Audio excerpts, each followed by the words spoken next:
Good after morning. My name is Graham Day. Welcome to twitch.tv/icecreamuploads. I am joined by the person that we call Milo, just down here below the camera. You can't see, but this is also Bibby. I'll read Bib. Good. I'm just going to turn you up on this. Good morning, Graham. How are we doing? Yeah, not too bad, mate. Not too bad. Apart from, the grief from our mods in the chat telling us that we need watchers for time management, this, that, and the other. Hey, we, true to fashion, consistently inconsistent, I will have you know, we know that we can't go live at 10 a.m, so we have an ish emo. Now we're getting grief because we've not gone live at 10 a.m. God damn! I think you are the ones that are at fault by now. I think people would genuinely think that we're in fear of our lives if we went live at 10 o'clock for like 2 days straight. They'll be like, these two are going live at 10 a.m. What is going on? They'll think it's some sort of like hostage video or something like that. We are absolutely okay. We are live at 10 a.m. each and every single weekday on twitch.tv Blink twice. /icecreamuploads. This is not a cry for help. Right. Tito says consistently late. Show me where it says we go live at 10 a.m. on the money, regardless of the day, the time, or whatever. Just show me where that says that. So if we don't say that we're going live at 10 a.m. on the money, then we're not late.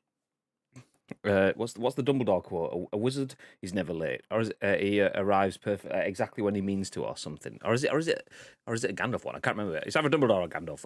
Either way, yeah. To be fair, and everything that we say that we're going live at 10 a.m. has an ish at the end of it, whether or not it's in emote form or raw HTML text. Exactly. Everything says ish. Exactly. Lake, good after morning, good mornish. He says, I smell clickbait, so I naturally clicked. Also, I see spam. What's spam? Give me the spam. I mean, I'll take some spam. I love spam. Yeah, it's fucking good shit. Then again, 9:59 p.m. would still be 10 a.m.-ish for ICU. Exactly. What the 10 a.m.-ish means is that if we didn't have anything else on in the world, we'd go live at 10 a.m. But we do have other things on in the world, so sometimes 10 a.m. is not the point. Yeah. I'd fire you on mod and hire me. Didn't even show up to my return stream. What? Tito didn't show up to the return stream? What? He's a dirtbag. Absolute dirtbag. I know. Sick of it. So confused. I've been out of the bath at 10 a.m. and I've been out for 4 hours. Exactly. Spike knows he got out of the bath at 10 a.m.-ish. He just sat there waiting. And you know what? You don't even need to sit there and wait because, all the smart people will follow on Twitch, turn on the notifications, and we'll get notified whenever we go live, which is around 10 a.m.-ish each and every single weekday on twitch.tv/icecreamupload. So if you're in the chat, please do feel free to get involved. Over the next hour or so, we will give you our thoughts and impressions of the biggest, the best, and the breaking stories from the world of video games. We won't just give you our thoughts and impressions. We will then ask for your thoughts and impressions. We want your thoughts and impressions on our thoughts and impressions as well. So please do feel free to drop those in the chat because we are live on Twitch, but we also turn the live stream into a podcast and video on YouTube, an audio podcast on iTunes and Spotify and SoundCloud and Google Play. So there's lots of places where over 130,000 people have listened and watched this show on demand. So please do feel free to get involved on behalf of those. A quick reminder that you have about 52 minutes to subscribe to the channel. If you don't, you stink. Oh, no, that's not what it is. No, that's not what it is. That's not what it is. If you don't subscribe to the channel, then that's fine. You're still a lovely person anyway. But if you do subscribe to the channel, you will be entered into this month's loot drop. You don't have to do anything else. You could be gifted a sub. You could buy your sub. You could use a free Prime sub, whatever. As long as you're in the loot drop, i.e. sub to the channel, before 3 p.m. today, we will export the names. This is the first Monday of the month where we have a scheduled stream. So naturally, it's loot drop day. You can bag yourself. I'm about to tap my hat, but that's the wrong one. It's downstairs. God damn it. This is the Ill Vision hat. So you could either bag yourself an ICU baseball cap or one of these, which is not next to me. Well, it is next to me, but it's kind of not because of green screen. But yes, an ICU esports jersey as well. One person will bag themselves one of these, which, as I say that, OP3 is in the chat, and I believe OP3 has bagged an ICU jersey previously. So, he could tell you how beautiful it is. Thank you for the sub the other day. Once again, Precision, I appreciate that. Thank you very much, dude. Bloody hate you, Graham. Love Craig. Love you too. 9 months out of Twitch, baby. Okay, I humbly apologise. I will go back and say sorry to past Tito. I did. You ignored me because you were too busy getting a hype train. So selfish. It's not all about you. Honestly, sort it out, mate. I subbed yesterday, but don't have a badge. Strange. Yeah, I can see. I see the sub 2 days ago. It was Saturday. So you definitely did for 9 months. One of those that you have to like control F5 and then it'll say share your message, and then it won't actually pop up on this on your account until you do that. Because I've had that happen in other people's channels before. The when thing I've is, subbed. he did share his message because that's where the bloody hate you, Graham Love Craig came up. Unless it's one of those because you can change your appearance. So maybe it's chosen to show the first badge rather than the 8-month subscriber badge. Because maybe that's it. Because it says it's a first. It says founder 9-month subscriber. So I'm guessing. Ooh. That's it because you've got the founder's badge there. It's showing that rather than the 9 month kind of thingy. To be fair, Imagine having one of them badges. I know. Imagine being an absolute OG. We could change his name to OG3. OG3. OG3. That caught me off guard, that GG. No, OG, not GG. It is different.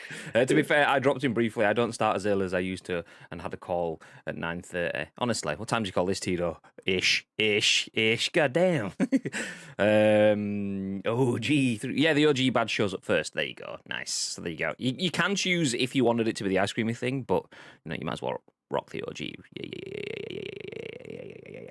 Anyway, today we have a bunch of stories for you. The first of which is the fact that without a shadow of a doubt now proven, Xbox is inferior than PlayStation. No, that's not what it is. That's not what it is. Just Tito's in the chat, and I thought, what that? No, Xbox is in a little bit of hot water though, which is an unusual situation because Xbox has been absolutely killing it on every front at the moment. But for a change, we actually have something negative about Xbox. This is Andy Robinson at VGC. The headline story is that Xbox's online DRM is under fire as some users are left unable to play games for the 4th day in a row. God damn it. Xbox. Elsewhere, we'll talk about WWE signing a new deal for a new wrestling RPG. Okay, I've only read that title. I haven't read any more, and that could be pretty exciting. It could also just be a little bit of a dump squib, but I'm more excited for that story, if I'm being honest.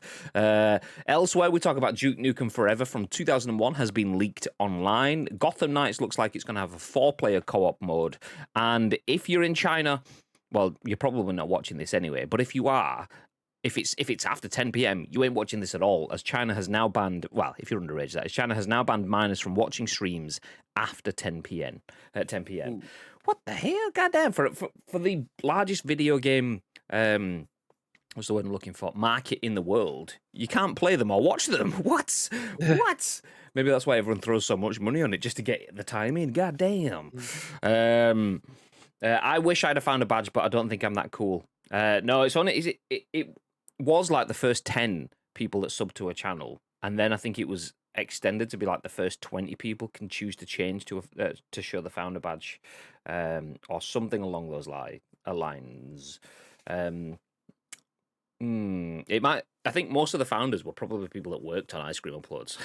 so if you got one and you're not a founder, then you're an absolute OG. God damn. Yeah. I got one before I started working here.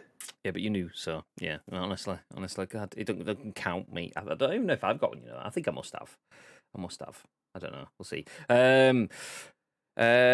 Tito was picking up a claw hammer to go down on his monitor, as you said that. To go down on his monitor? Honestly, this is not that sort of stream. God. I saw an article the other day, and it looked to be true. Need for Speed Underground 2 remake with Unreal Engine. I think it was done by fans too. Fucking yes. Well, fuck you all. I still got a 2 ice cream. Exactly. That's what counts. Yeah. Okay, we'll jump into the news then. So the first story, as mentioned, Xbox smells of poo. It doesn't. It's just the banter. It's all I've got. God damn it. That's not the button I was trying to do. I was trying to put the full screen article on and nearly put Bibby's face full screen. Whoom. You're just to stare at Bibby while I read the news. Full Phil Jones, it.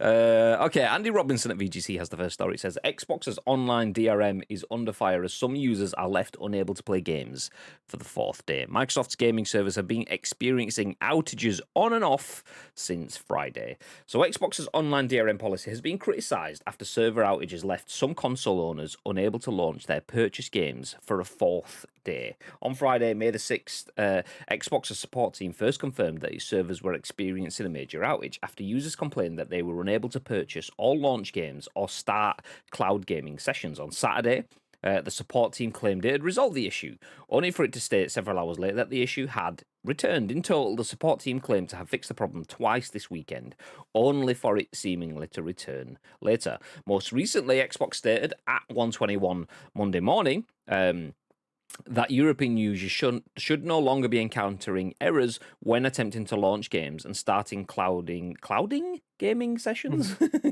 Nice.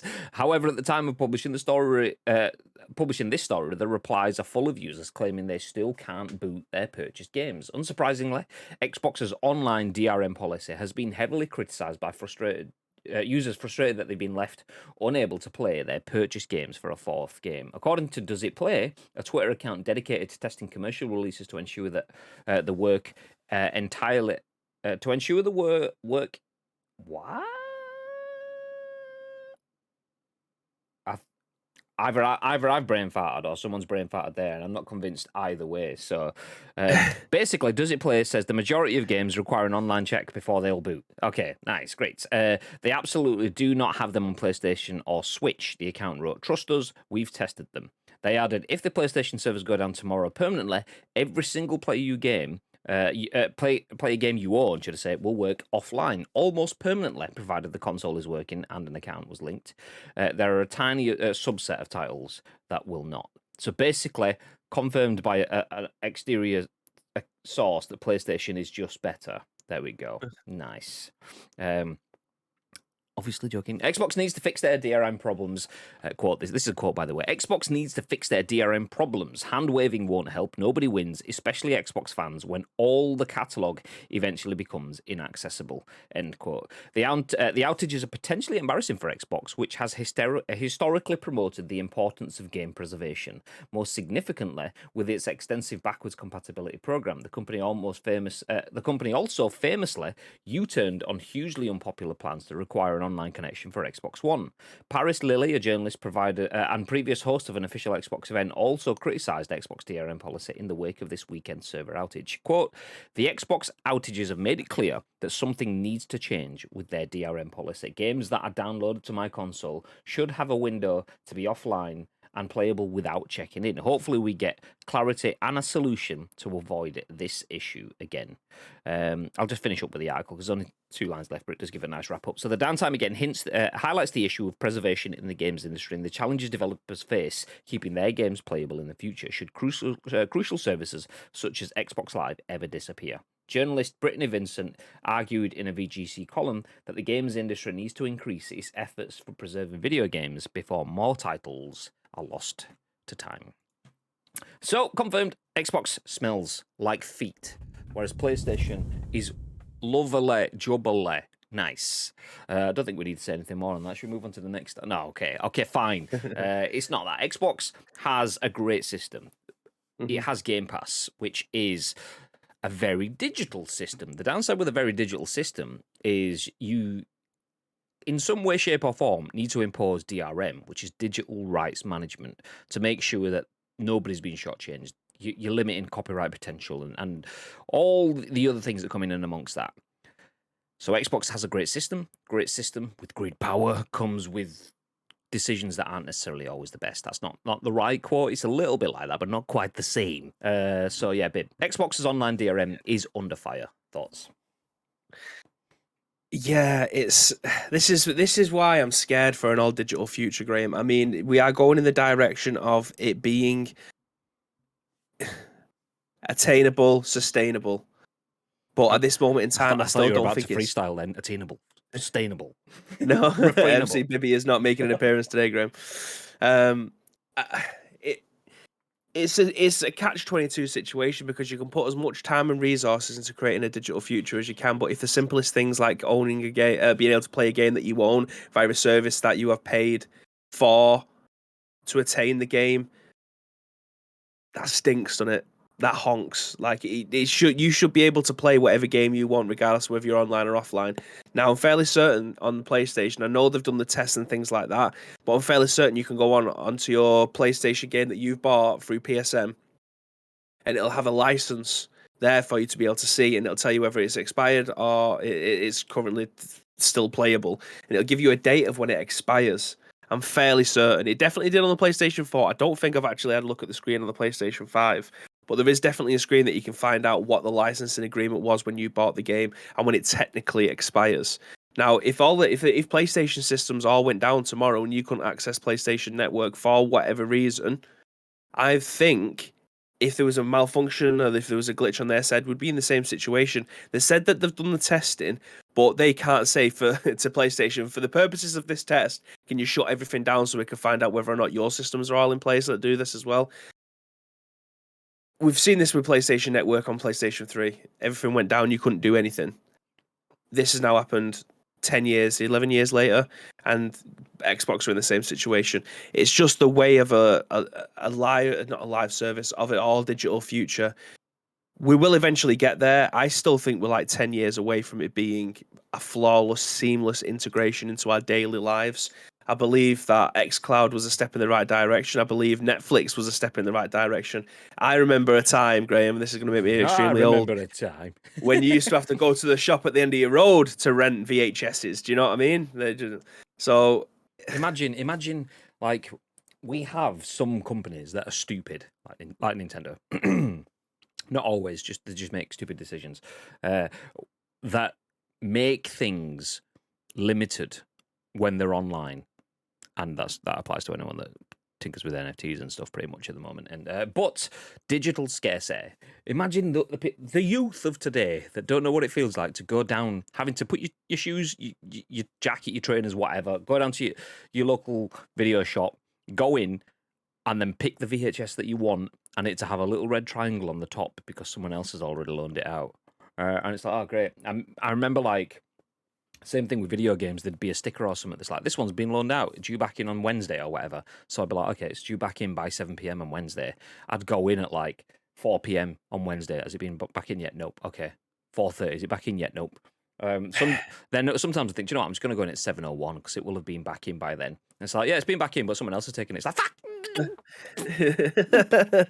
Well, that's what the world that we used to live in. There was a time, was it who was it? Blockbuster turned down a Love Film, was it at the time, or Netflix? Netflix. Yeah. Yeah, it was Love Film Netflix. I think it was. Or were they two different companies? Because I remember the fonts being exactly the same and the colour scheme being exactly the same. I think it was, but I don't actually know. It was Love. No, it was Netflix. Love Film. Do you remember you used to have to go onto their website and rent the DVDs, and then they would come through your door? But that's how I used to get my PlayStation and my Xbox 360 games. And then when the PlayStation 4 came out, I remember renting games from Boomerang, which I think is still going. So again, that was all physical media being distributed via the post. Back in the day, you used to be able to play Football Manager and Championship Manager via the post and in the paper. When it comes to physical media, I think it still will be king for a long time because it's there, it's physical, it's in your hands. Whether or not you're able to play PlayStation 5 games on your PlayStation 4 or your PlayStation 3, obviously that isn't the case, but you will still be able to play your PlayStation 2 games. I can take this copy of Pro Evo 2 and stick it in my PlayStation 2 and it still be as playable as it was back in 2001. That's why physical media will be king. Yeah, it's difficult for me. It's difficult to move away from that, and I feel that's the most boomer thing that I've ever said. The thing is like it's such a difficult conversation because there's positives and negatives with both sides of it. Like DRM is the future.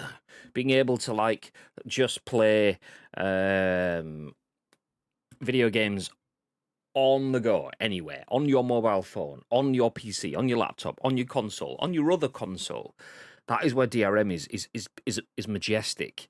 But the issues that do come with that is that requires a digital handshake in some way, shape, or form, which is where that Paris Lily? I think it was. I can't find it in the article. Someone in the article mentioned that. Yeah, Paris Lily. Previously hosted an Xbox event in the past. So journalist, content creator. I think he does some stuff with Kind of Funny actually. But he's also been linked with Xbox in the past. But it's good to see someone that's close to Xbox coming out and saying that games that are downloaded to his console. So this is not just something that you're playing through the internet. This is something that you've downloaded and is there on your console. Whether this is something through a Game Pass or I've gone and spent 70 quid on getting FIFA, let's call it FIFA. I've spent 70 quid on getting the digital edition of FIFA. It's on my console. It's installed. I don't play foot, so I don't need digital handshakes or anything like that. I just want to go in and continue my Leyton Orient save or whatever. And then the game goes, actually, no, it doesn't work because our systems have failed you. And that's where it's shit. So the system should have some form of 2-week window where it's like, okay, you've got this game installed. Every time you log on to the internet, it refreshes your 2-week window. Boom. Okay, you've got another 2 weeks of playing this offline, 2 weeks playing this offline, 2 weeks playing this offline, or whatever it is. So that if you log on next time and your internet's down or your console you've just thrown it in your bag because you're off away for work somewhere or whatever, you can just go, okay, I own this game, I should be able to jump on and play for it. That is what it should have as a minimum. The downside though is, like it says, what happens if Xbox Live disappears completely? Bibby's turning around, grabbing his game off his shelf, he can stick that in his console and play jobs are good, and because that's physical media there. Yes, there's a lot of downsides of physical media in terms of you can't take it with you, you can't have it on the go unless you literally have the full catalogue of all your games there in like a suitcase. Ka-dunk. Okay, which game we're playing today, boys? But I've got no objections to carry my PlayStation 2 anywhere, Graham. I'm being honest. The thing is though, is you can carry your suitcase and ka-dunk, which game we're playing today, boys, and still play them. I can carry my little DRM Xbox and be like, which game are we playing today, boys? Because none of them are available. It's like, oh. And that's it. If Xbox Live changes its system, if it disappears, if it goes away, whatever, the same thing doesn't happen again. And that's where we go back to last generation. And it's interesting that this is still their biggest faux pas so far. We had like rapper Bibby, MC Bibby. It's like faux pas so far. Oldie looking Graham. Let me just find a chain. Okay. It's interesting that this is their biggest faux pas so far because this was the one that was the nail in their coffin last generation. You can't lend a game to your friends because it's digital. You can't sell the game because, any game, even if it's digital or not, you will have activated the license on your account, so you can't sell it on. So second-hand markets, gone. Lending games to your mates, gone. Even if you've given them the disc, no, you've activated the license, the DRM on your account. And that's what everyone was like, nope, fuck you, we don't need any of this shit. Oh, I've got a sneezy dog in front of me. Oh, it stopped. Okay, that combined with... No, he's still sneezing. Okay, chill out, pup. That combined with the TV, DRM was just the nail in the coffin of... No, it wasn't even the nail in the coffin. TV was almost like the setup, and then DRM was the one that smacked the generation out of the park for PlayStation. So it's interesting that the generation later, where they're starting to do... Not even starting to do, where they have had some phenomenal successes so far, that issue is still the one that's causing them problems. The stick to beat them with, as it were. Yeah. Okay, let me jump through the comments then. Love Film turned into Netflix, says Timeless, but then I said, sorry, not Netflix, it was Amazon. Yeah. That does kind of make sense now. I do kind of remember that. My brother got moved from Love Film directly onto Netflix. Lol. In terms of what is his subscription, they just kind of yeeted him over. I remember when, if you wanted to know something, you had to ask a real person. There was a time when you used to be able to... Was it 123? And you used to be able to use your phone to dial 123 to tell you the time, in case, because obviously you couldn't just nip into your pocket because you didn't have a mobile phone on you to tell you the time. 118. Right? Twice 118. 118, 118 kind of thing, yeah. Oh, wait, 100 reverse. And used to do that to other people's houses, and the fucking bill would come through and it'd be like £400. You'd be like, you set of bastards. Who's been doing 0800 reverse? I remember you used to ring my mates and be like I'd just say, "You coming out?" But would ring their house like on reverse call charges kind of thing, and they'd be like, "Hi, this is so and so from the operator, everything. Would you take a reverse charges call from Graham?" And as they're saying no, I'm shouting out like, "I'll meet you at the park at 7." Tips of the trade, Graham. The thing is, though, is I didn't know if that worked or not, because sometimes the operators were like, "Yeah, but they can't hear you until I put the call through," and I'm like, "Are you fibbing to me or not?" Because I don't know, because that sounds like like a nail in the another nail in the coffin. But yeah, don't know. Yeah, you see. Anyway, back into the comments. I think the reason we were the reason Star Video started having a 50p reserve fee just to stop us harassing them. Yep. Love Film and Netflix were rivals in the UK. Love Film is now Amazon Instant Video UK and Germany. There you go. On 26 February 2014, Amazon announced that Love Film streaming service would be folded into its instant video service. In August 2017, Amazon announced that Love Film by post service would end on the 31st of October 2017, citing a decreasing demand for the discs. As if it took them that long, 2017. Wow. I mean, someone's still sat there going, "This fucking DVD's still not showing up." Yeah, that's a long time. That It's been Netflix had been going a long time after that. It's been nearly 5 Wow. years. Bridget Jones is not here yet. God. Christ.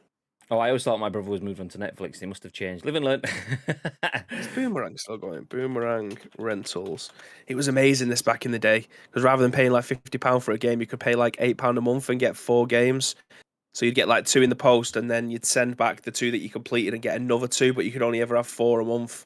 It was revolutionary at the time. It's like early. Oh my Game god, Pass. it's still £8. Oh my god. Bargain. Early Game Pass. There you go. Game Pass.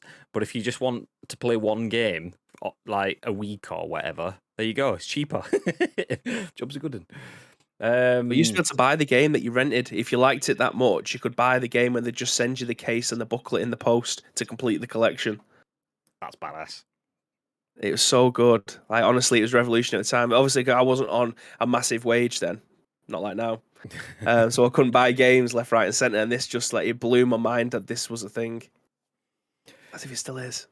There you go. By the way, check out, if you go to boomerang.com and then enter the code ice cream, you will save absolutely nothing on any of your things. But we absolutely should be saving you much money for this. Goddamn. My mum told me off once for doing a reverse charge call just to ask if I could stay out longer. The phone box was legit 3 minutes away from my house. It was an important football game, Mum.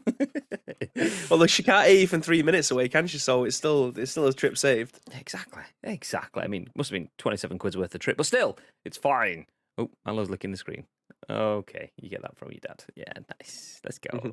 Okay, next bit of news. Let's take the discussing now off the screen. Jumping into WWE territory. What are you doing? WWE signs a deal for new wrestling RPG. This is written by Victoria Kennedy at Eurogamer. And the see, I don't know how I'm supposed to read this tagline, because I read that ding dong as a wrestling bell, but that's the same ding for me. It'd be ding ding rather than ding dong. So is that like ding dong? Hello? I don't. Where are we going with this? I don't know. Is it suggestive? What are we? We'll leave it. We'll leave it. So a recent WWE financial call has revealed the existence of an upcoming wrestling-based RPG game, which will officially be announced soon. Air quotes. Quotes, we continue to see strength in the performance of our mobile games with 2K and Scoreplay, Supercard and Champions, stated WWE Chief Brand Manager Stephanie McMahon during the call. Quote, WWE recently signed a new deal in the role-playing game space that will be announced soon. We will also continue to evaluate the metaverse, both walled garden environments that already exist, as well as decentralized properties. Look to hear more in the coming months. Quote, end quote. In addition to this statement, McMahon also shared satisfaction for the relaunch of WWE 2K for the relaunch of the WWE 2K series after the company recently skipped a year's release. Quote, after taking a little more than a year off to improve the game engine, we worked hand in glove with our partners to take that take to interactive. Is that supposed to be take two? Someone's just done like a full on like text to speech kind of thingy. So it says take two interactive. I was like, what? So okay, Take anyway. two.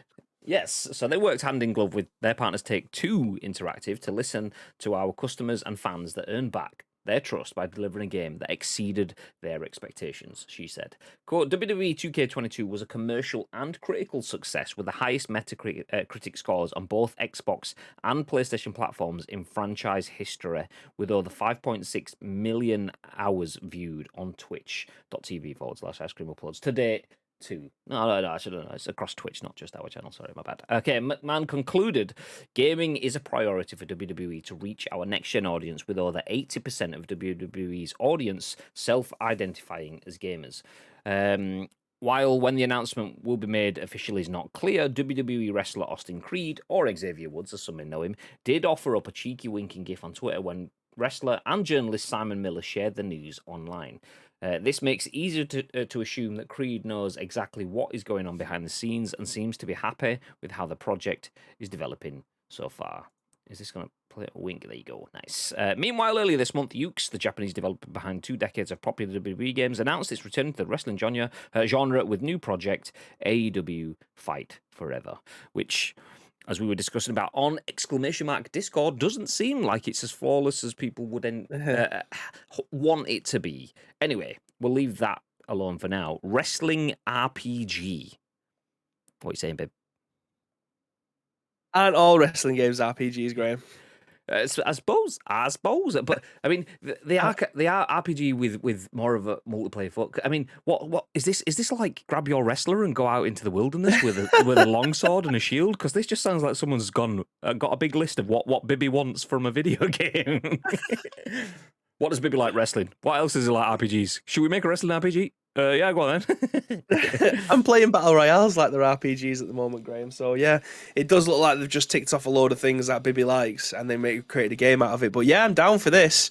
I can't remember the name of the wrestling game that was out on. Steven. I'm sure it was Game on the Game Boy Advance. Oh, is it not Steven then?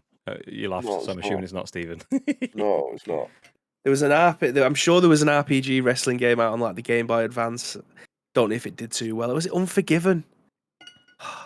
Can't remember. It was a long time ago since I played a Game Boy Advance game. But yeah, there have been attempts made in the past. It doesn't seem like a viable option. Like, how would you make an RPG game out of wrestling? Like, surely the whole concept of wrestling is talk shit on the mic, get into the ring, put whatever you've said into good practice, potentially win the match, get XP, sort out your character, maybe make them a little bit faster, maybe a little bit stronger, maybe add some more moves to their arsenal. But that just sounds like a normal wrestling game to me. Like, it feels like if that's the case, they've left stuff out of a wrestling game that should have been in there in the first place. But they thought, do you know what? This will make a very good alternative wrestling game. I don't get it. It's just someone's gone, what about career mode? it's like so they're doing a Master League in WWE. Listen, fucking what? I mean that, but that's all scripted and story. I suppose. Yeah, I don't know. I am intrigued. For clarification as well. Iceman did qualify. Look up Ding Dong Hello Bailey. That will possibly help you. I have never seen Bailey apart from in the like the what's it called? The foot equivalent thing in 2K22. I had to sign Bailey kind of thing into my roster or whatever. Hello? I've just stepped on my foot pedal, Graham. By accident. I saw your mouth move, but I didn't hear anything. I accidentally stepped on my foot pedal. At least we know it works. But yeah, is it called My Team? Something like that. I signed. It's been a while since I played it. So that's how I know Bailey. Beyond that, no idea. So yeah, that's what I was saying. It could have been innuendo or anything for all I knew. It could have been an actual wrestling course. So thank you very much, Iceman. But yeah, I am intrigued by this because wrestling does open the world for RP in general. Like look at what GTA does for RP. But putting RP into the G, a role-playing game, everything's kind of pre-scripted or defined to an extent. You get some form of creativity within the realms. of progression. So some games it's like, oh, it's full on customization to help you get through a story. Some games it's like, okay, your customization is defined by the story, but that then feeds into the depth of the writing by you have the Axebreaker shield, and it's like whereas other games are like, you've got a shield, and it's like because you've not got the Axebreaker because you chose to have the light nimble shield that breaks easily, but you can move faster or whatever. But that still all feeds into what great WWE career modes were. So I'm not. I don't know. I don't know how this works. It's like the segregated out what should be in your my career, and then taking things from my GM and universe mode, and then smash them all into one game, which realistically should be one game anyway, rather than them separating them out. So I suppose it all comes down to what are the features, what's the whole thing going to be like. I can't imagine it being an 80-hour RPG experience in the same vein as a Final Fantasy or a Skyrim or a Mass Effect or something like that. It's just the formula doesn't work like that in a sports game. It just doesn't. So I don't know. I'll be very interested to see. I mean, I'm excited for it. The prospect of a wrestling game RPG. Yes, please. I mean, I just don't know how they're going to do it. It kind of gets lost on me a little bit, and maybe it's because my brain's stuck because I'm still sticking it on sports game. But if it's an RPG, the sport is secondary. So the thing with the sports game is you play it over and over and over again, but you've got different outcomes. You play a lot of RPGs, and you're going down a linear path in your story. Yes, there may be different branches and so on, but generally it's a linear path. You're going in the direction that the game makes you go in some way, shape, or form. So if I was doing that in a sports game, it feels kind of counterintuitive. But that said, we had that in FIFA with the Journey, or whatever it was called, where you would start off with that kid that you then get Journey episode 2 or season 2 or whatever in the next year's game or something like that. Alex Hunter. That's the one. So they've proven that RPG and sports can cross paths. And if they do that, but bigger and better, then that's pretty cool. I mean, for me, I'd like to see, because she being Stephanie McMahon, mentioned the word metaverse in her stuff. They're looking at the metaverse. Of course, all the big companies are going to use the word metaverse because it's a nice thing that sounds great on an investor call. I don't even know what it is, but it sounds expensive. That's what I like, says all the investors. But imagine if we get into the RPG territory, if it's RP territory, should I say, if it is not just a role-playing game, but it's a metaversal role-playing game where you could create a character in WWE 2K23, let's say, next year, your created character, or even your Goldberg, or whoever you're using, or whatever, and you could then, it's probably have to be created, because if you use Goldberg and I use Goldberg, that's two Goldbergs existing in the same space, so it'd have to be like, you take your created character into WWE Online, let's call it that. That's their RPG-ish sort of setup, which is just RP. So you go in as your wrestler, and you can sign up to stuff. But even that, like the amount of work that would be required into making that work is monumental. Like GTA RP exists because of a community of people that want it to exist, not just because developers are going, you should play this. This will be great, because that's So I don't know. But the terminology that they've used, Graham, and if it goes down this way, like we were talking about Alex Hunter in FIFA, that was a game mode within an already established game. Like that wasn't a separate thing. This is going to be a separate thing. But the terminology that they're using in this sounds like it's going to be a live service game. Yeah. How again? It's everything that we've gone through in this just springs up more questions than we have answers.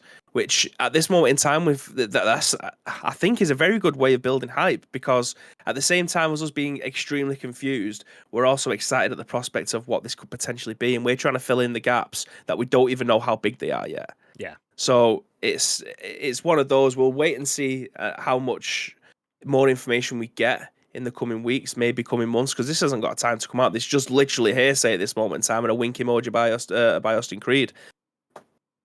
But we genuinely, no one knows the inside story on this yet, so I can't wait to hear more from it. But I think we don't deserve any answers anytime soon. We try and fill in the gaps as much as we can and get excited, but don't be disappointed if it's not something that we get right the first time. It's just again, I've just got a million questions here. Yeah, no, I agree.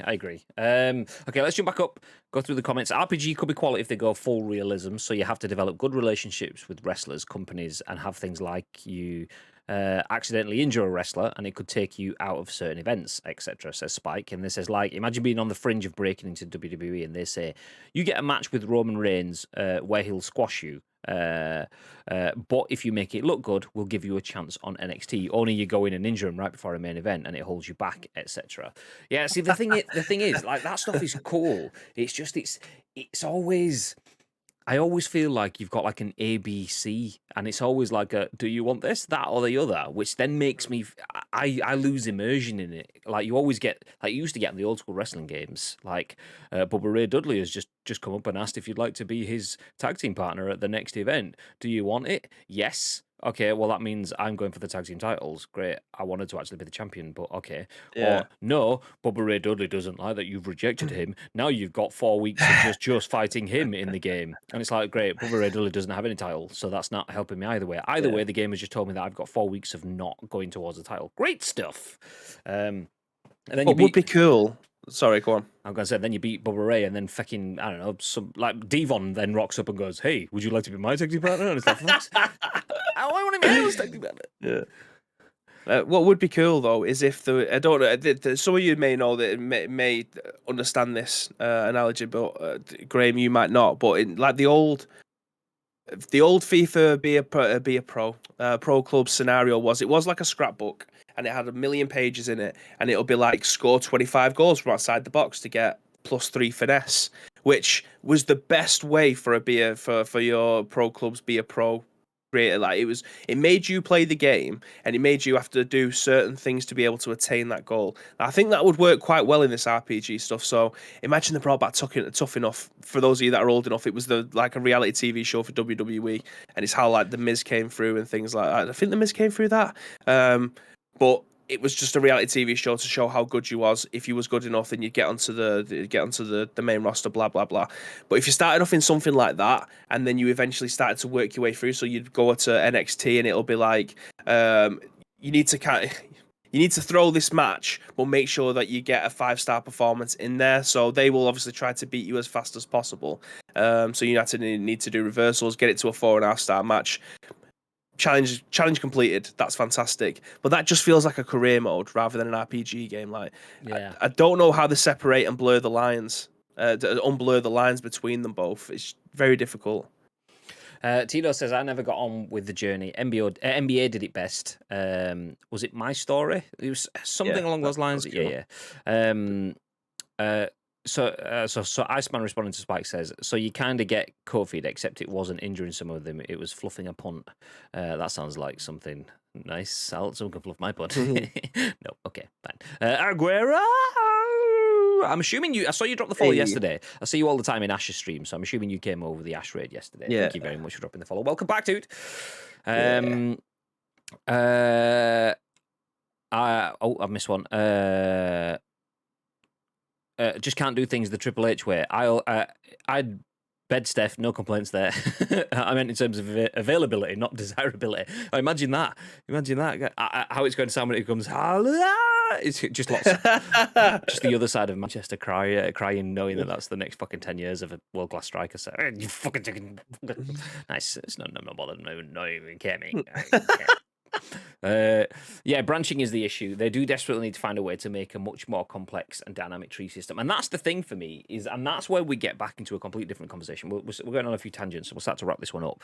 But we spoke about a few weeks, maybe months ago, about the Nemesis system that Warner Brothers created for the Shadow of War, Shadow of Mordor games, and you basically develop enemies through your progress, and that's the kind of sort of setup that we need if we're going to have a career mode / RPG for wrestling. We need something like that where you build natural nemesis rather than just like, okay, RNG, we're at the point where the system's been told find an enemy for him to fight, and then it just that would be amazing. Just having like a load of jobbers and journeymen at the bottom, and then you go through all the mid-carders and things like that. That a Nemesis system, that would be the perfect blend for a WWE sports game and RPG game. That would be insane. But obviously they can't use it because someone has decided to patent it, and you can't use it in any other bloody game anymore. Hate that. Yeah, I mean, I think we should create a system that does exactly the same thing and just call it like arch enemies. Yes, great. Let's do it. I'm assuming that'll be fine for the copyrights. Just put it in the same font as well, just to piss them off even more. Change the colour. Spike says that was insanely fun. I remember some small ass ogre thing who I killed came back with one arm after I killed him. So I killed him again and he came back with one arm, one eye, one leg. So I turned him because he looked funny as hell. It was so good that system. Did you ever play it in the Shadow of War, Shadow of Mordor games? I think it was in Mad Max 2. I've got them on my Steam. I've never played them though. Play them. Fantastic games. They're just in the list of games that I want to play. Yeah. So good. Like, because imagine that, like, if you've got, you'd have to hope that if it was like RNG characters or like numerically created characters. So if you come out of, say, the rookie like ranks with almost like your Ash Ketchum versus Gary kind of thing, or Red versus Blue, or whatever it was in the old games and stuff like that. Imagine you come out and there is someone else that's doing that same sort of rise alongside you. Maybe a few of them, but they're not just necessarily like your other wrestlers that you know. It could be another. Maybe some are low-rated wrestlers as well.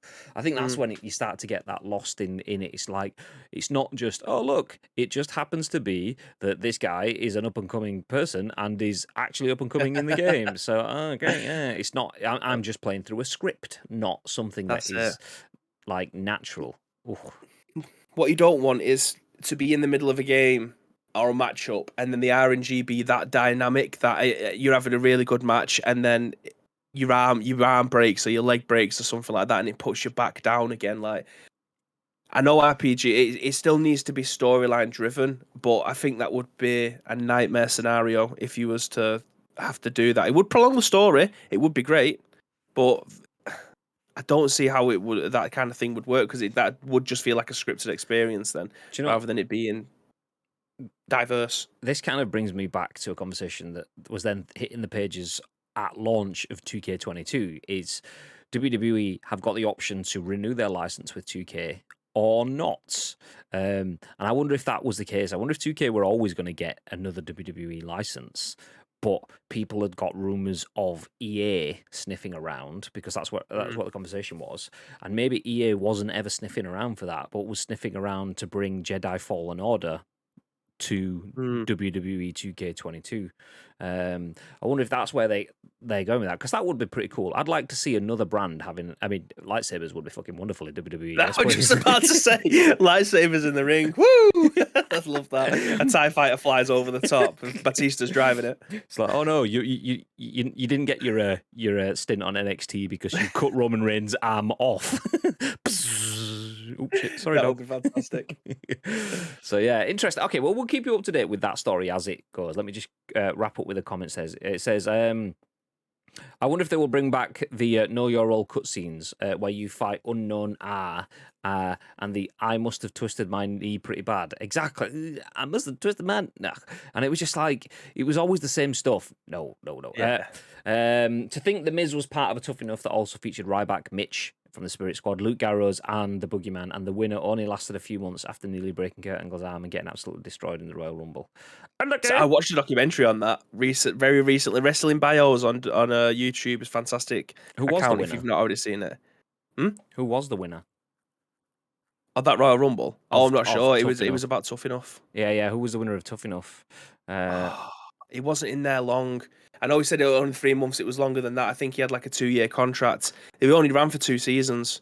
Daniel, is it Maven? I'm going to say Maven won the first one. I know that one. Yeah. I saw that one. And he won it off of, in my opinion, it's been years since, so it could be lost in memory and rejigged in my mind. But I thought he won it because he was the closest one to The Rock on the microphone. I didn't feel like he was particularly exciting in any other way, shape, or form. He could just talk. It was Daniel, the UFC fighter? Daniel Puda. Blondie won it. Blondie. Did you? There was a joint winner, wasn't it? It was a female and male wrestler. What was it? Entrepreneur. Had a glass. That Yeah, one, Daniel Pruder, MMA fighter. Yeah. Lightsabers in the ring. Fuck off, Russo. I still have SmackDown 2 Know Your Role quality game. RPG with loot boxes. Okay, that's enough of that. We will put a pin in that one. So that is WWE has signed a new deal for a new wrestling RPG. We don't have any details. We're just spitting out ideas, assumptions, guesses. So all of that could be miles away from the truth. It could be anywhere from the metaverse to just okay, well, career mode's DLC. I don't know. We don't know. When we get more, we will let you know. For now, though, we do have more on this. This is written by Jordan Midler at VGC, and it says 3D Realms' original Duke Nukem Forever from 2001 has leaked online. Forever was infamous for having one of the longest development cycles for a video game. So a build of Duke Nukem Forever, the long in-development shooter that would finally release in 2011, claiming to be from 2001, has leaked online. Footage and screenshots of the game, which originated on the 4chan forum, show off an incarnation of the game that was shown off at E3 2001. However, this is claimed to be a far more complete version of the game. Duke Nukem Forever has the infamous legacy of having one of the longest development cycles for a video game, one that lasted over 14 years. Originally announced, that development cycle for that video game was longer than Chloe has been alive. That is absolutely madness. Originally announced in 1997, the game would switch developers, creative teams, and console generations before it was finally released in 2011 to overwhelmingly negative reviews. I'll hit play on this. Actually, do you know what? It's well loud, by the way. I just found out. I just muted it instantly. God damn. Okay, do you know what? I've hit play, and I'm going to scroll past it because there's lots of images. It's claimed that the leaked 2001 build will be released in June, and that almost every chapter in the game is present in some form. However, the game is far from complete. Music from the band Megadeth is also present in the build, and it's claimed that it's running on Unreal Engine 1. At E3 2001, 3D Realms, who was developing the game at the time, showed off the game for the first time in 3 years to a positive response. However, internal struggles meant that the game would continue to falter in development, and by 2003, only 18 people were working on the game. In 2006, developer George Broussard told a journalist that the team had fucked up and restarted development on the game. This was followed by half of the team leaving in August 2006 due to the lack of progression on the game. In 2010, Gearbox Software announced that it purchased the Duke Nukem IP and would eventually release the game in 2011. The Xbox version received a 49 review on Metacritic. Nice-ish. I don't really have much to add to this other than interesting. Oh, that's pretty cool. What are your thoughts, babe? I'm a huge Duke Nukem fan. I love Duke Nukem. And it's a shame that this version, I was excited when I read this morning because obviously it includes some of the footage from the builds. And I think this would have been an infinitely better game than what we got. It actually looks really, really good for a game that was supposedly meant to be coming out in 2001. I am 100% going to be playing this version when it comes out in June. Even though it's going to be buggy, it's going to crash a lot. I just want to experience what this would have looked like had we have got this game in 2001. It looks great. It looks like it plays really well. I don't know what the concept of it was. Like, Duke Nukem Forever was not a good game.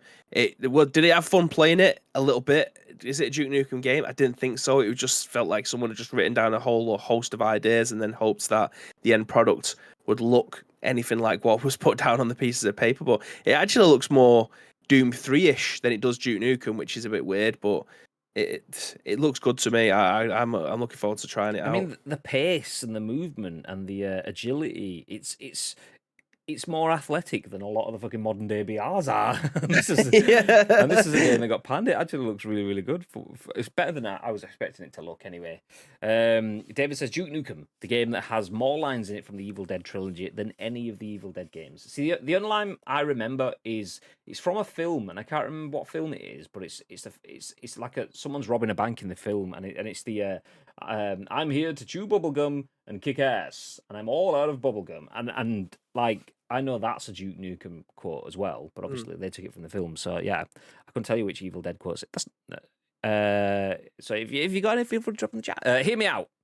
Duke Nukem 2077, a futuristic open world game. Nope. Nope. Worlds games that are futuristic and open world and set in 2077 can get in the fucking bin, or just in the drawer to the side of me. Because if I reach over and open it, no, I'll leave it. Hot take: was Duke Nukem ever that good, or was it shocking / different? I loved it. I would say. I mean, I never really felt it, but I would say it was good for the time. It was different, but it was also shocking, which was also like a bit more of an advance, and it was pushing envelopes. There's a lot of games that you could say over time haven't aged well because they aren't necessarily the greatest advances forward, but they do advance it in some way or the other. So in that sense, I would say it was all right. It was all right. I never got it myself, but it did what it needed to do for whoever needed it to do it for. I was a massive Doom fan, and it was just like it's just a crude Doom. It was very funny. It was very on the nose, like having the police people, having the police be pigs and stuff like that. It's very on the nose, kind of funny. Not the YouTube channel guys, but yeah, it was a product of its time. Would it work now? Probably not. He'll probably get done for being a misogynist and everything else that goes along with that. I don't think Duke Nukem would survive nowadays. I just don't think it.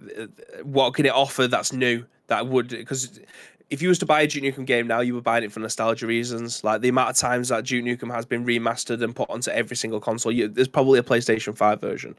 I think I actually bought it on my Switch not that long ago because it was like £3 for the remastered version. But I'm playing it for nostalgia reasons. I don't see what Duke Nukem could do nowadays that would push the envelope. But I'm here for it if it does. Okay, so it turns out that line was actually by Roddy Piper. I didn't know that. Roddy Piper's famous line from They Live. Well, there you go. I didn't know that. Didn't know it was said by Roddy Piper. I can see it, but I would never have put the two together that was Roddy Piper saying it. I know it was some dude was he wearing a leather jacket in like a bank kind of thing? But yeah, did not know. There you go. You need somewhere to be now, by the way, because I've just got a notification for something. No, I'm good. Okay. I usually do, but not today. Tito says Bob's and police as pigs. Pretty sure it appealed to teenagers. So clearly that was a typo because Tito wrote Bob's. He clearly meant to write Bibbe, not Bob. Oh wait, no, he meant boobs. Oh no, I was obviously too mature for it. They Live, what a film! That was ahead of its time. I don't know if I've ever actually seen it or just seen bits of it, so I'll have to take your word for that one. That's probably why I didn't know that it was Roddy Piper in it. Anyway, we'll put a pin in that. We'll move ahead to our penultimate story. This one is written by Vikki Blake over at Eurogamer. She says it looks like Gotham Knights will feature 4-player co-op. Robin Good. Oh, okay. That's Vikki. Come on, love. That's like me putting for you. You guys usually do fine. It looks like Gotham Knights may be expanding its co-op to encompass 4-player co-op instead of just 2. That's according to an eagle-eyed fan on Reddit who spotted that the PSN Store's listing of the game has been updated to state it supports 4 network players. Acutely aware that anyone can knock up a fake screenshot, I took the liberty of checking the PSN Store listing myself, and yep, it's there in black and white, although the description itself curiously says you can play in solo or with one other hero and drop in on criminal activity wherever you find it. The change makes sense given you can play as 4 characters, Batgirl, Nightwing, Red Hood, or Robin, but up until now it had been promoted as featuring 2-player co-op, and this discrepancy has some speculating that the 4-player mode may be different from or in addition to the main campaign. Hopefully we'll find out more in the next month at Summer Game Fest. Gotham Knights is the next game from Batman Arkham Origin Studio, Warner Bros. Montreal, and will be the team's first full release in more than 8 years. It's set to release 25th of October. We'll stop there. So, Gotham Knights, 4-player co-op. Are you interested, Bib? Yeah, I mean, I was definitely interested originally. If it was just going to be 2 players, that's absolutely fine with me. But 4, yes, please. I think it leans itself towards this more than it just being a duo. Obviously it being a squad. I think this could be. I think this could be a game of the year contender, and I'm putting that on the line now. If it's done correctly, it could be the absolute toilet. It could be garbage, but I'm excited to see it.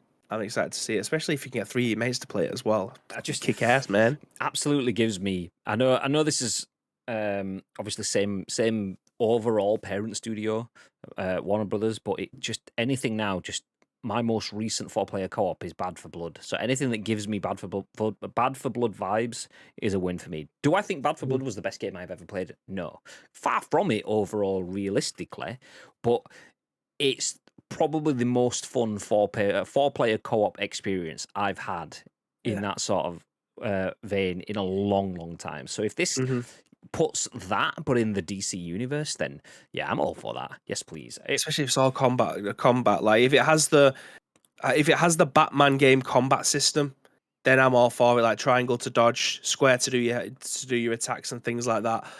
It would just be carnage, wouldn't it? It was 4 of yous in a little circle, and then all of the enemies around you, and you're all just like flipping over each other, and you're doing like team combos. So like if you have enough I mean, this is $1 million idea. Feel free to say this one if you want, WB.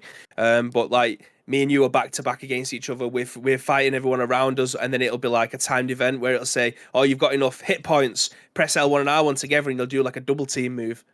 That would be sick. Well, like would be so full on 80s movies where we just turn around and we go like grab hands together and both jump and kick at the same time. Absolutely. Rush Hour vibes, Graham.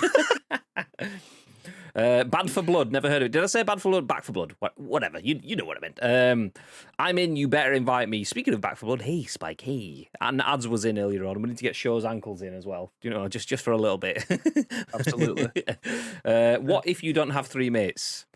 Oh yeah. Okay. Well, you can watch us, Tito. You can watch us, Tito. I mean, you're invited to the party, pal. Tito says, "What if you don't have 3 mates?" and then criticizes someone straight after. I wonder why. Yeah. Cause and effect. Tito, you got a big pay rise. Pay some sexy ladies to join you. Tito pays the ladies for other things. There you go.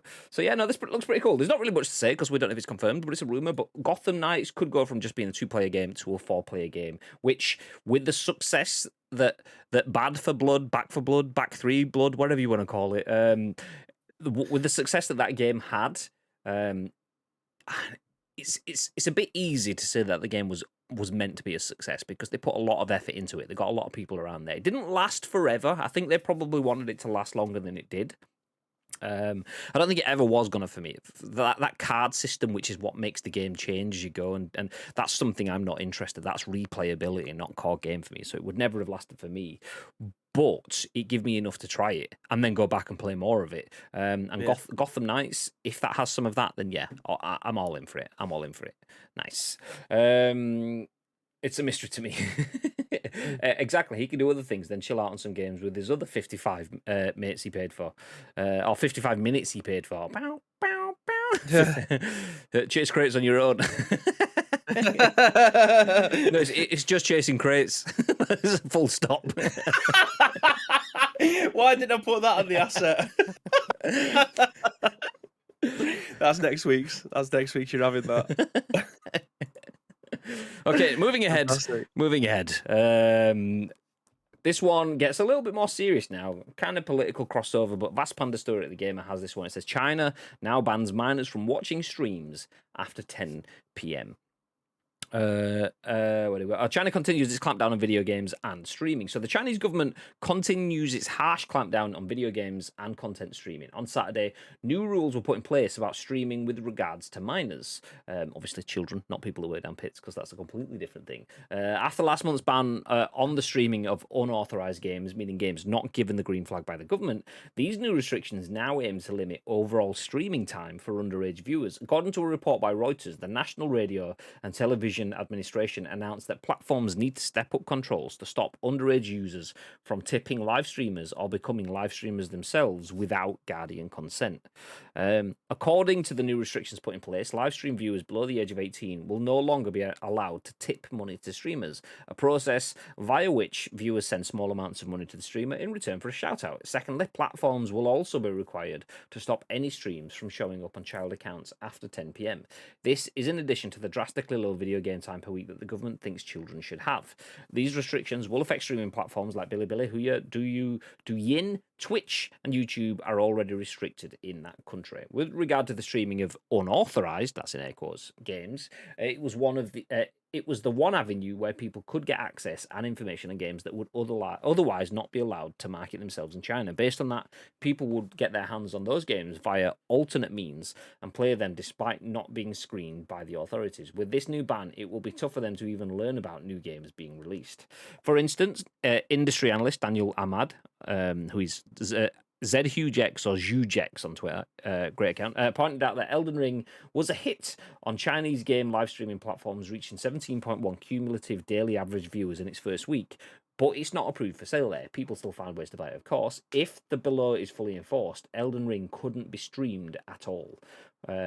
Quote, for a period of time, issues such as chaotic online live streaming and teenage addiction to games have raised widespread concerns in society, and effective measures need to be taken urgently, said the National Radio and Television Administration of China. Yes, because that's how it works. Just stop them from doing something completely. Tell them they're not allowed to do it. They're absolutely 100% not going to start going into little backroom holes and find other ways of streaming them and sideloading them onto systems. I mean, such a shame. I do feel for the people of China with this. This is obviously our ethnocentric approach to this. Obviously, everyone believes that their ethnocentric approach is probably right. What you're used to is the right thing, and what someone else is used to is not the right thing. So, offering the knowledge that this comes from our ethnocentric view, but this is wrong for me. Like, if you're already stopping people from playing video games, stopping them from watching video games, you are essentially killing an entire market for people to earn. How do you become an esports professional? How do you step into online content? There's so many questions as to why all the things that are going on in the world, this is where such a large focus of their time comes in. Yeah, like Lake says, China totally looks so nice country to live in. Yeah. The thing is that the concept of it is a good idea, but you as a parent want to have that decision. Yeah, it's over your children. Like, I understand from the outside looking in.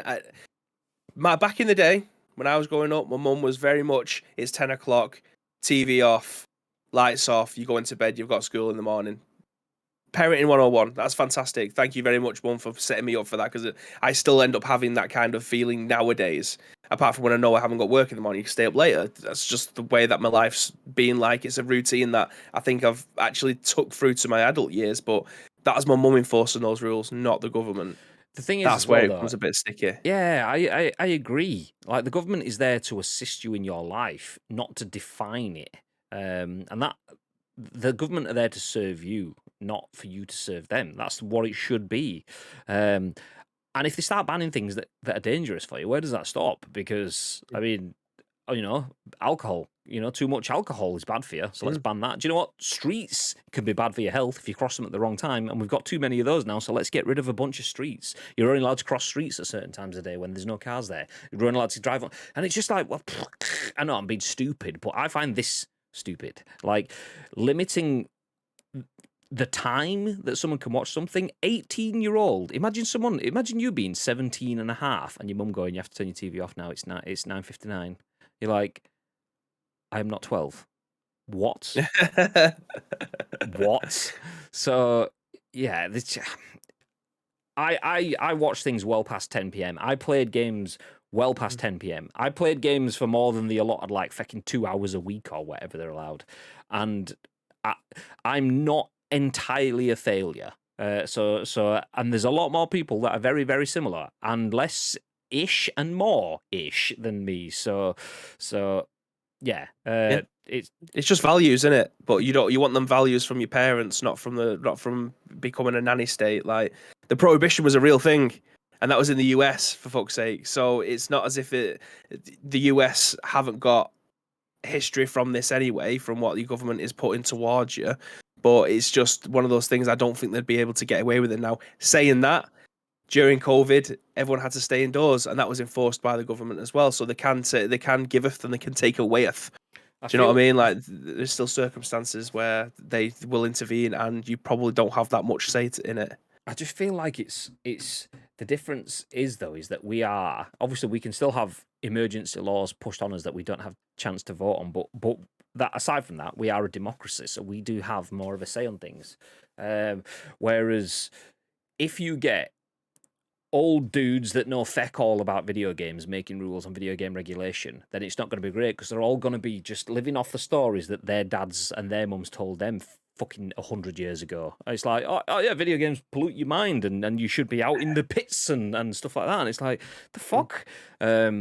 So if you have that, but then you've got a full democracy or you've got teams of people that are like putting their input in, it's less likely for something like that. If you live in a state where just one 90-year-old dude goes, fuck video games, people shouldn't be watching or playing that. Yeah, this is actually the most profitable business in the world. If we actually corner this market, Chinese players are some of the best in esports in terms of most engaged viewers. We interact like some of the most dedicated communities, and we've got professionals in pretty much every sport. If we jump on this, China could be like the world leader of esports, and someone's just gone, nah, they're bad for you, fuck that shit. And it's just like, okay, oh great, one fell swoop, you've just kind of turned it into an underground activity now. It'll be like I was trying to remember the name for them. What, like speakeasies? You'll get speakeasies, like the old little pubs where people used to like go behind a door that was a wall that someone opens up and then has a few beers on the other side. It'll be like, yeah, do you want? I've got a couple of League of Legends set up in here. Do you want? Yeah, do you want? That's what it'll be, a speakeasy. It's a speakeasy pixel bar. You know what I mean? Exactly.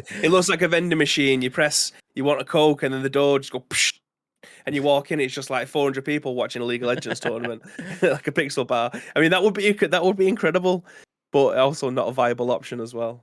Yeah, I mean, we've been talking about like. Pre-lockdown, we did quite a lot of charity content. We've been talking about doing some marathon streams for charity content. Imagine if China saw someone streaming, not just playing, but playing and streaming a video game for 12 hours. It'd be like, FBI, open up. It's like, what the fuck? Just trying to raise some money for charity. Fuck's sake, man. I'm trying to start a career, whatever it is. And this is like, nah, actually, stop starting that career so you can get your head down so you can start a career. And it's like, yeah, I don't what?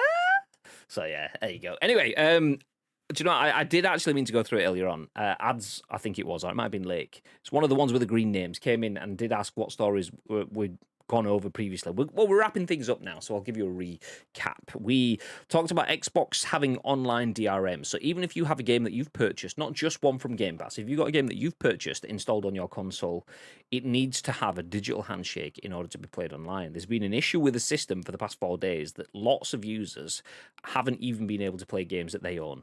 So 4 days in now, a game that you've purchased, you want to play offline, you don't even need to go online. Because the console can't get a digital handshake online, you can't play it. So that's not great. Elsewhere, something that could be great, or could just be a bit meh, is the fact that the WWE has signed a deal for a new game, a new wrestling game, but this one isn't the standard one. This is going to be a wrestling RPG. We don't have any more news. This is just something that was taken out of one of their investor calls, so when we get any more on that, we'll give you more. Duke Nukem Forever from 2001 has leaked online. Gotham Knights looks like it will have 4-player co-op, and China has banned minors from watching streams after 10 p.m. That follows down on China banning playing games. Is it like they get between 8 p.m. and 10 p.m. On the weekends or something like that? You don't even get it through the week or something. Ridiculous. Like that? Yeah. We did a 48-hour marathon on Mario Kart in our teens. Graham succeeded, so it's 50-50 at best. Well, there you go. It's good odds. Personally, I love Japan, and it has been my dream for years to visit there. But China, I never want to visit there. Yeah, see, I always wanted to go to China for different things. Japan, for me, stereotypically, on what I've always believed, I've always wanted to go to America because, you know, it's the land of opportunities, like the land of excess. Everything's big, everything's massive. The food's big, the places are big, everything's big, the cars are big. Yeah. You go to Japan because everything's just so organized. Chaos, but organized at the same time. And there's so much cool technology there. Yeah, I want to see that. And then China, it's like the background of Ryu's fighting stage on Street Fighter. I almost said Tekken then. Tekken 2. Street Fighter 2. Like, I want to see is it pagodas? Is that the word? I mean, that might be Japanese. I don't know. But you get what I'm saying. The Chinese like architecture, I always feel it's like nice landscapes, the Great Wall and things like that. So yeah, I'd love to go to China, but it's not at the top of my list. And things like this push it even further down my list because I just think, okay, well, do you know what? That level of cultural disconnection just means it's great. You've got nice walls. So's B&Q. The Simpsons had the beer baron. China has the gaming godfather. I'll get you next time, Baron. No, you won't. Yes, I will. Won't. Land of the free and home of the brave. Exactly. But that's enough about Ice Cream Uploads. We are going to finish up. Thank you for joining us for yet another stream. This is only the first scoop of the week. We do 5 for you, so stick around for those. Plus, we have a few gameplay streams as well, Wednesday, Saturday, and Sunday, so you can come back for all of those bits of content. For now, we're going to drop a raid on our friends, so stick around for the raid. We will pass some love on to them. But before that happens, Mr. Bib, anything you want to add? Yes, again, thank you very much for joining us for today's episode of The Scoop. Very much appreciated, but we still have 4 episodes left this week. So if you want to help shape any of those shows, there is 2 ways that you can do so. First of all, find us on social media. It is at Ice Cream Uploads across all major social media platforms. Or alternatively, get involved with our Discord. If you're watching this on any of our on-demand services, go into the description below. All the links that you require will be listed there below. But all we need from you is a URL plus your thoughts and impressions. We will then give you our thoughts and impressions on the very next show, which will be at what time tomorrow, Mr. Graham Day? 10 a.m. Ish. We should be in. Oh, no, actually, I said we should be in the studio. Baby's. Are you potentially? You're not in the studio tomorrow, are you? You're not in. No, okay. Probably not. So we. Thursday's probably the first time that I'll be in the studio. So fingers crossed, everything goes okay tomorrow. So there may be a stream that Bibby hosts tomorrow and dials me in, or not. We'll see. There may or may not be a stream. Actually, thinking about it. So yeah, do you know what? Follow us on Twitch. There will be. We'll make it work. I will guarantee you. I will make it work. Yeah. Nice. Okay. For now, though, we are going to disappear and drop a raid on one of our friends. A quick look. We've got OG Snowflake's on. He's not been on for a while. Okay, we'll drop a raid on OG Snowflake. That's the plan. Let's go. OG Snow. By the way, do stick around for the raid for the OG Snowflake because he has some pretty cool stuff in there. I mean, I like adding cool stuff into a setup. So does Bib. So does Ice Cream Uploads. We've got multiple cool setups, but he has like smoke streamers and everything. Like it's like Edge entering from the WWE. So do feel free to stick around as we drop the raid. This is clearly. So yeah, he can't if he's got smoke in the middle of his screen. The fuck. so yeah, stick around for the raid. Drop in. Do say hello. Let him know that you came over from Ice Cream Plaza. And who knows? Maybe we get to see some streamers. Let's go. Well, of the smoke stream, not streamer, because he is a streamer. You watch the streamers right now. You want to say nice? Okay, nice. Until then, stay frosty. Stay frosty. I muted it rather than stopping it. Fuck, I'll try again. Stay frosty.